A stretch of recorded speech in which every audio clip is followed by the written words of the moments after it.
O Senhor esteja convosco. Proclamação do Evangelho de Jesus Cristo segundo Lucas.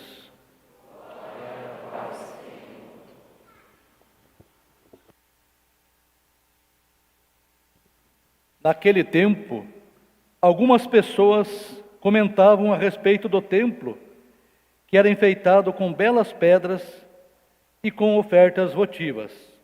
Jesus disse: Vós admirais estas coisas? Dias virão em que não ficará pedra sobre pedra, tudo será destruído. Mas eles perguntavam: Mestre, quando acontecerá isso? Qual vai ser o sinal de que essas coisas estão para acontecer? Jesus respondeu: Cuidado para não serdes enganados, porque muitos virão em meu nome dizendo: Sou eu. E ainda, o tempo está próximo. Não sigais essa gente. Quando ouvirdes falar de guerras e revoluções, não fiqueis apavorados. É preciso que estas coisas aconteçam primeiro, mas não será logo o fim. E Jesus continuou: Um povo se levantará contra outro povo, um país atacará outro país. Haverá grandes terremotos, fomes e pestes em muitos lugares. E acontecerão coisas pavorosas, e grandes sinais serão vistos no céu. Antes, porém, que estas coisas aconteçam, sereis presos e perseguidos. Sereis entregues às sinagogas e postos na prisão. Sereis levados diante dos reis e governadores por causa do meu nome. Esta será a ocasião em que testemunhareis a vossa fé. Fazei o firme propósito de não planejar com antecedência a própria defesa, porque eu vos darei palavras tão acertadas que nenhum dos inimigos vos poderá resistir ou rebater. Sereis entregue até mesmo pelos próprios pais, irmãos, parentes e amigos. Eles o matarão, alguns de vós. Todos vos odiarão por causa do meu nome, mas vós não perdereis um só fio de cabelo da vossa cabeça. É permanecendo firmes na fé que ganhareis a vida. Palavra da salvação. Filhos queridos do meu coração, estamos celebrando hoje 33º domingo do tempo comum. É o penúltimo domingo do ano litúrgico. Quando nós estivermos celebrando a missa aqui de domingo que vem, estaremos celebrando o domingo de Cristo Rei.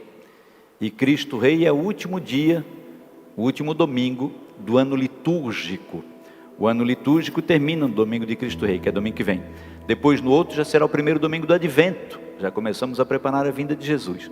Então, como nós estamos no penúltimo domingo do ano litúrgico, se a gente fosse fazer uma comparaçãozinha bem tolinha assim, bem tolinha, nível de Padre Sedemir, bem tolinha, é assim, é como se hoje fosse dia 30 de dezembro e domingo que vem dia 31 de dezembro. Então, estamos terminando o ano litúrgico, né? Por isso é que a palavra de Deus nesses dias traz esses discursos escatológicos de Jesus, ou esses textos mais apocalípticos, né? Coisas de fim de mundo, porque estamos no final desse tempo litúrgico, fim dos tempos. Estamos terminando o livro de Lucas, e a gente leu o livro de Lucas ao longo de todo esse ano de 2025. A igreja, na sua sabedoria bimilenar, 2000 anos de igreja, então dividiu os evangelhos em 3 ciclos litúrgicos. Nós temos o ano A, o ano B e o ano C. No ano A, lemos o evangelho de Mateus, no B de Marcos e no C o de Lucas. E o evangelho de João a gente lê no meio desses 3 anos. Então estamos terminando o ano C e vamos começar o ano A. Vamos começar a ler o evangelho de Mateus. Estamos terminando o de Lucas. Hoje lemos o trecho do capítulo 21 de Lucas, Jesus no templo. E a gente vai lembrar que em alguns últimos domingos a gente já vai acompanhando Jesus no templo. Jesus no templo, ele observa a pessoa que dá esmola, o fariseu que dá esmola no templo, faz a sua oferta e vem na frente e levanta a nota de 200 e mostra para todo mundo: olha o que eu estou doando. E uma viuvinha vai dar uma moedinha de 25 centavos. Jesus diz: ela deu mais do que ele, porque ela deu tudo o que ela tinha e ele deu só o que sobrava. No templo, no outro domingo, Jesus vê a oração do fariseu. O fariseu vai e reza em alta voz, dizendo: obrigado, Senhor, porque eu sou melhor do que esses, não sou um pecador como eles. E o publicano vai lá e pede: Senhor, perdão, porque eu sou pecador. No último domingo passado, Jesus está no templo e o que ele faz? Expulsa os vendilhões do templo. Ele vê que eles fizeram da casa de Deus uma casa de comércio e expulsa os vendilhões. Hoje ele está mais uma vez no templo e também observa. Ele olha como as pessoas chegam no templo e observam as belezas do templo. Templo de Jerusalém, todo feito de pedras, de mármore, umas coisas belíssimas. E as ofertas votivas. O que são ofertas votivas? São as ofertas que o povo leva para Deus, coisas que o povo levava para Deus. Peças raras, alguns reis levavam coisas, obras belíssimas estavam no templo, as ofertas votivas levadas para Deus, e quem ia lá observava. É como quando a gente vai em Nova Trento, fica olhando aquelas coisas bonitas do santuário, quando vai lá agora no santuário de Nossa Senhora Aparecida, fica olhando aquelas coisas bonitas, aqueles mosaicos de Rio Pinique, aquelas coisas belíssimas que tem lá. Quando a gente vem aqui na nossa igreja, vê que igreja bonita, cuidadinha, quando tiver ali na frente arrumadinho, tiver luz de novo, né? Está tudo na escuridão por enquanto, mas vai ter luz de novo. E Jesus diz: vocês estão admirados com essa beleza toda? Pois não ficará pedra sobre pedra, tudo será destruído. E eles lembravam: mas nós demoramos 46 anos para construir isso, como é que vai destruir? Jesus diz: nação se levantará contra nação, povo contra povo, pai contra filho, filho contra pai, haverá tempestades, terremotos, catástrofes, grandes sinais no céu. Eles ficam tudo apavorados e perguntam para Jesus: Senhor, quando vai ser esse fim? E aí Jesus disse: vai ser no dia 1º de janeiro de 2026.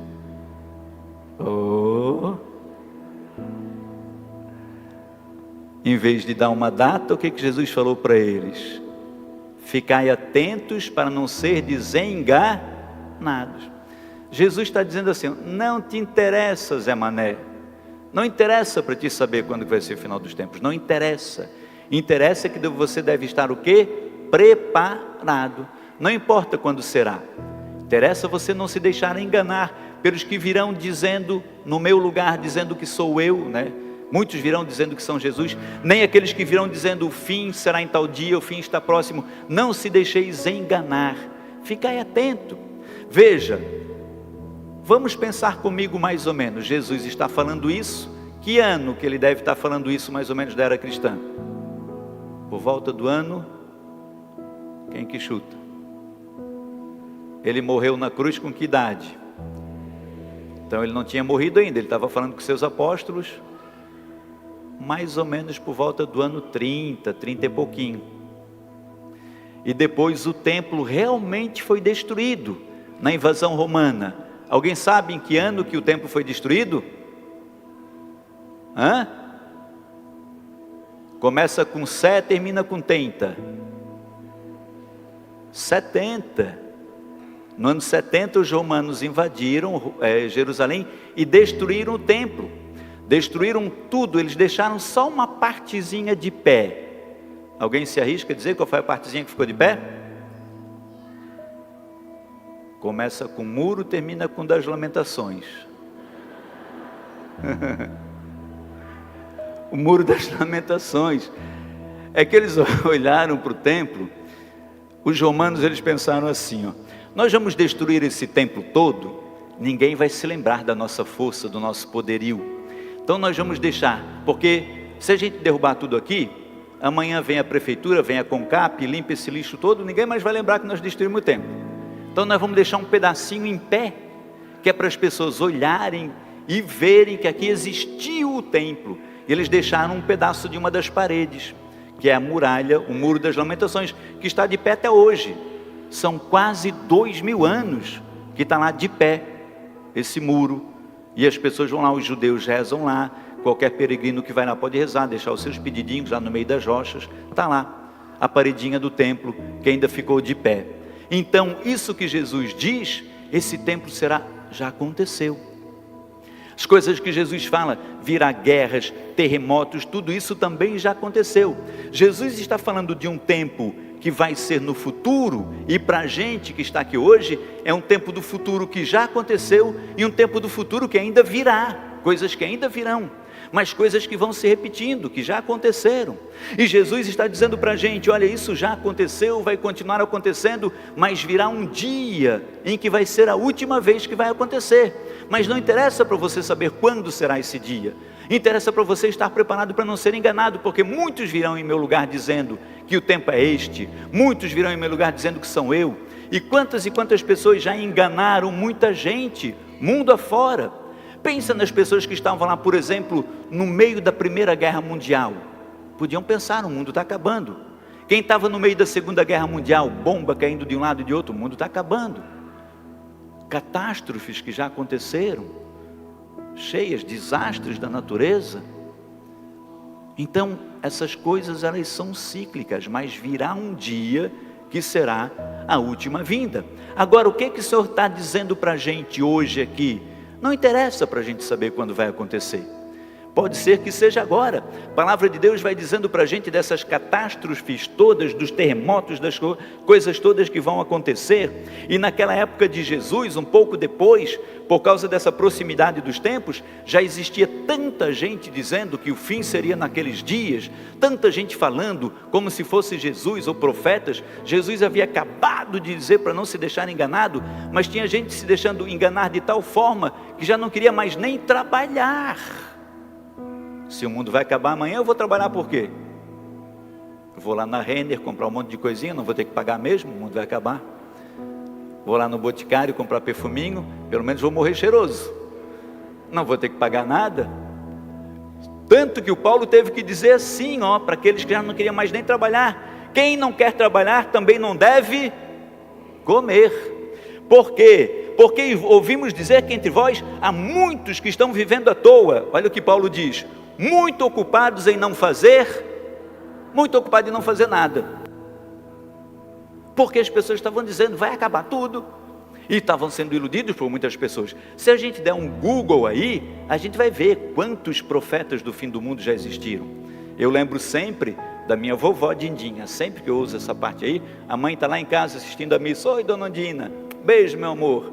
Ela vai lembrar da mãezinha dela, minha vovó Dindinha. A Dindinha dizia assim: a 2000 chegarás, mas de 2000 não passará. Ela achava que terminava no ano 2000, o fim do mundo, ia ser o ano 2000. Teve aquelas pessoas que disseram que no dia 12 de 12 de 2012 ia terminar o mundo, e ainda era às 12h12. Então imagina, chegou o dia 12 e todo mundo, é dia 12 de 12. Deu 10 horas da manhã, deu 11 horas, deu 12, começou assim, deu 12h05, 12h10, e agora 12h11, aí 12h12, e nenhum barulho, nada, 12h13, ué, olharam, vai ver que é no fuso horário do Japão, quem sabe, e nada aconteceu. Tem aí no interior de Minas Gerais, um líder religioso, que reuniu os seus, da sua religião lá, da sua seita, e disse: o mundo vai terminar em tal dia. Como vocês não vão levar nada daqui mesmo, e vocês querem ir para o mundo, querem ir para o céu, o que vocês vão fazer com os bens de vocês? Eu vou ajudar vocês. Passa tudo para o meu nome, está tudo resolvido. Passaram tudo para o nome do pastor, casa, terra, terreno, e a igreja tinha uma fazendinha lá no interior de Minas, foi todo mundo morar lá. E depois não veio o fim de mundo. O pastor foi abduzido, porque ele dá uma desaparecida assim, meio sinistra, sumiu. Mas as pessoas ficaram lá vivendo naquela fazendinha, porque tinham se desfeito de tudo, e o mundo não terminou, e tem gente morando lá até hoje ainda. Teve uma seita de fim de mundo lá nos Estados Unidos, onde o líder também juntou toda a sua igreja, e disse: o mundo vai terminar em tal dia. Como nós não queremos ver o fim do mundo, porque vai ter muitos sinais, muitas coisas, nós vamos fazer o seguinte: nós vamos tomar um veneninho antes, daí o mundo acaba e a gente não sofre. se trancaram lá, fecharam as portas da igreja para não ver o fim do mundo, tomaram o veneninho. Só que lá foi, até o pastor tomou. Pelo menos aí também, ele também estava acreditando naquilo que ele estava falando, né? Aí no outro dia a polícia arrebentou as portas e estavam todos mortos lá, né? Isso continua acontecendo. Continua gente dizendo que tem. Para a gente, filhos, não interessa quando vai ser. Para a gente interessa que o dia do Senhor virá. Para a gente interessa que nós não temos que deixar de trabalhar.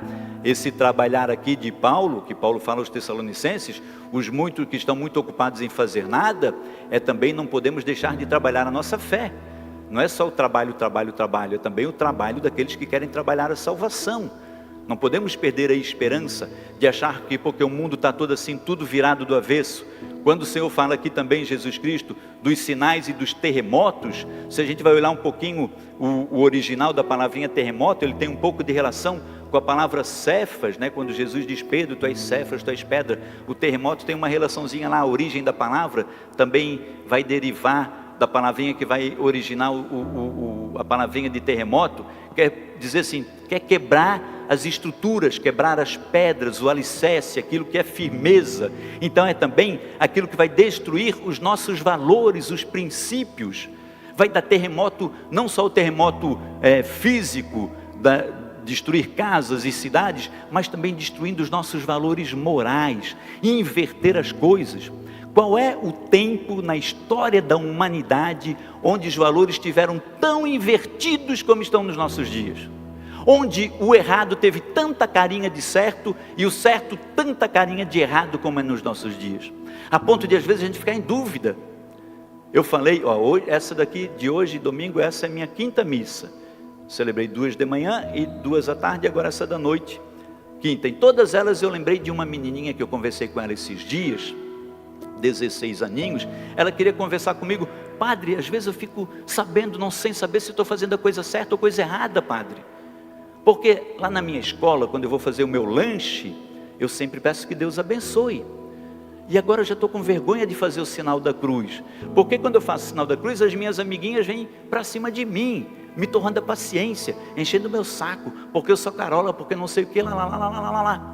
Se eu falar para as minhas amiguinhas que eu estou ficando com outras menininhas, que eu estou fumando não sei o que, que eu estou usando não sei, elas vão achar tudo legal, mas se eu faço o sinal da cruz, elas acham que eu estou louca.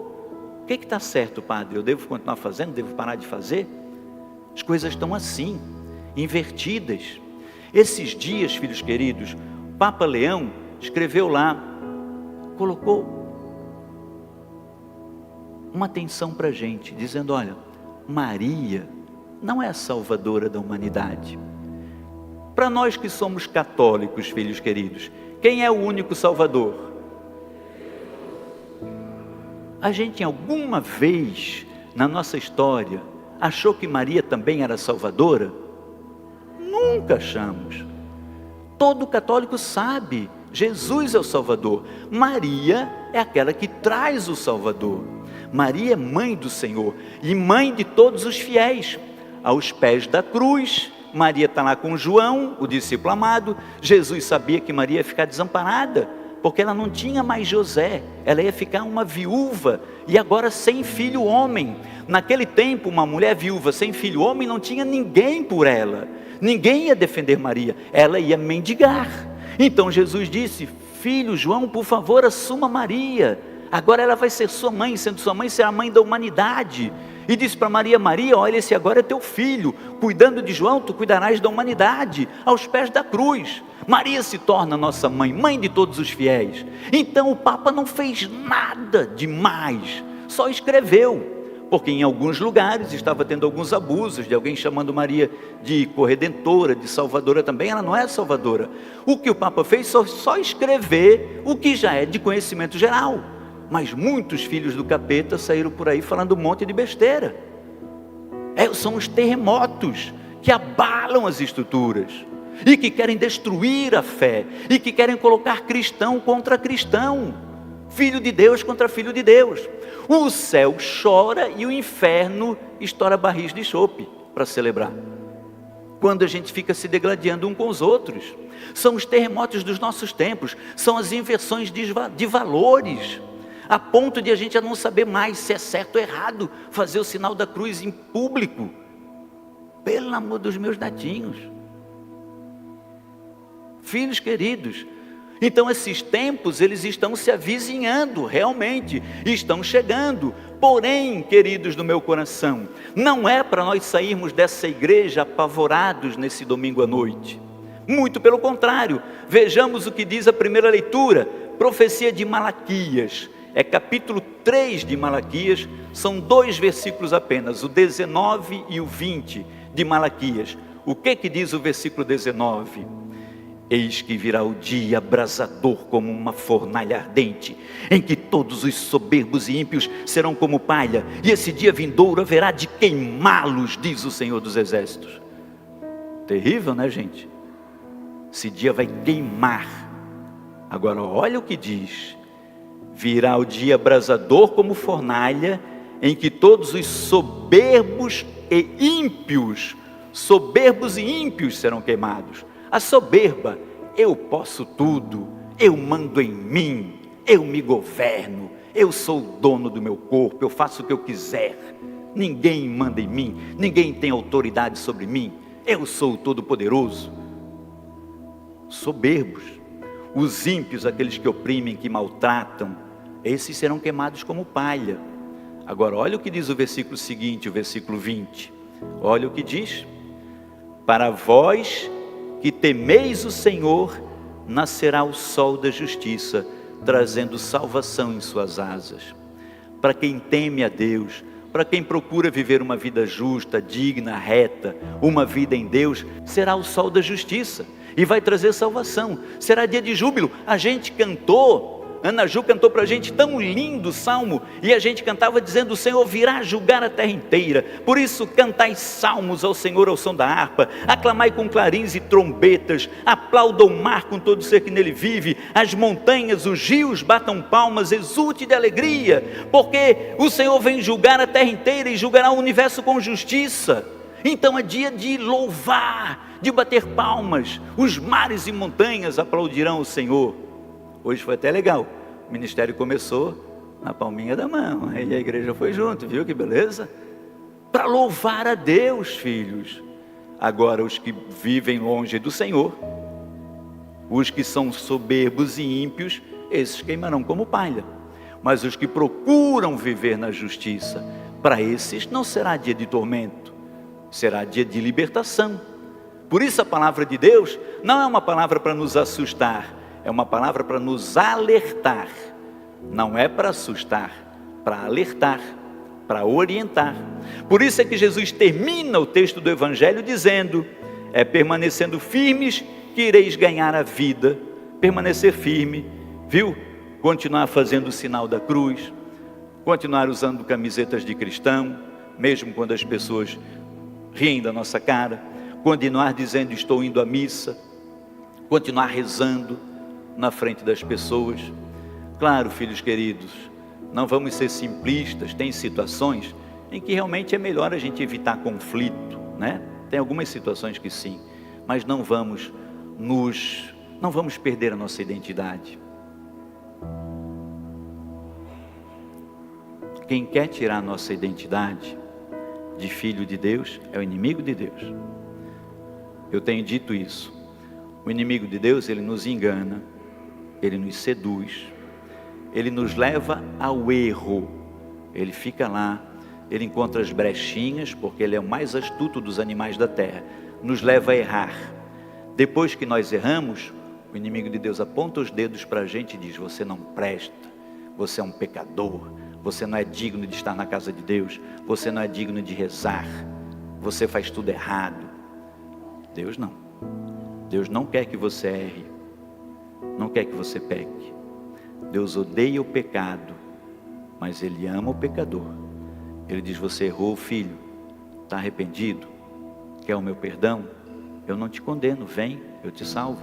Teu lugar não é ir no chiqueiro, teu lugar não é ir comendo comida de porco, teu lugar é na minha casa, na minha mesa, na mesa da Eucaristia, na comunhão dos irmãos. Vou te dar sandália nova, vem. Entendamos, filhos, a cada dia a gente é convidado a decidir: hoje eu quero agradar quem? O céu ou o inferno? E a cada dia a gente tem que decidir quem que a gente vai agradar naquele dia. A gente não sabe quando será o dia, mas um dia ele virá. Estejamos atentos, preparados para não sermos enganados. Que a palavra de Deus, filhos queridos, nos ajude a ganhar a vida eterna. Amém. Que bênção.